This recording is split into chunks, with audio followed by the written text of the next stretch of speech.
Red bull energy drink സ്ഥിരമായി കുടിക്കാറുള്ള ആളാണോ നിങ്ങൾ എങ്കിൽ നിങ്ങൾക്ക് വേണ്ടിയിട്ടുള്ളതാണ് ഈ വീഡിയോ. റെഡ് ബുൾ പോലുള്ള എനർജി ഡ്രിങ്കിൽ അടങ്ങിയിരിക്കുന്ന ഒരു ഇൻഗ്രീഡിയന്റ് ബ്ലഡ് ക്യാൻസറിന് കാരണമാകുമെന്ന് പുതിയ പഠനങ്ങൾ സൂചിപ്പിക്കുന്നു. ക്ഷീണം കുറയ്ക്കാനും എനർജി ലഭിക്കാനും വേണ്ടി അത്ലറ്റിക്കുകളും സ്റ്റുഡന്റുകളും ഇതുപോലുള്ള എനർജി ഡ്രിങ്കുകൾ സ്ഥിരമായി ഉപയോഗിച്ചു വരുന്നു. നേച്ചർ ജേണലിൽ പ്രസിദ്ധീകരിച്ച പഠനത്തിൽ നമ്മുടെ ശരീരത്തിലെ അസ്ഥികളുടെ മജ്ജയിൽ വികസിക്കുന്ന ബ്ലഡ് ക്യാൻസർ കോശങ്ങൾക്ക് ടോറിൻ എന്ന ഇൻഗ്രീഡിയന്റ് ഊർജ്ജം നൽകുന്നു എന്നാണ്. ഈ കോശങ്ങൾക്ക് വികസിക്കാനുള്ള ഒരു ഇന്ധനം പോലെ പ്രവർത്തിക്കുന്നു ഈ ടോറിൻ.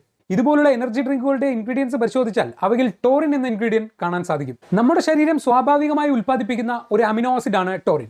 ഇത് മീറ്റിലും ഫിഷിലും എഗ്ഗിലും എല്ലാം ഉണ്ടാവും. നാച്ചുറലി ഒക്യൂർ ചെയ്യുന്ന ടോറിൻ സേഫ് ആണെങ്കിലും എനർജി ഡ്രിങ്കുകളിൽ ഉപയോഗിക്കുന്നത് സിന്തറ്റിക് ടോറിൻ ആണ്. ഇത് ഫാർമസ്യൂട്ടിക്കൽ കമ്പനീസ് ആണ് പ്രൊഡ്യൂസ് ചെയ്യുന്നത്.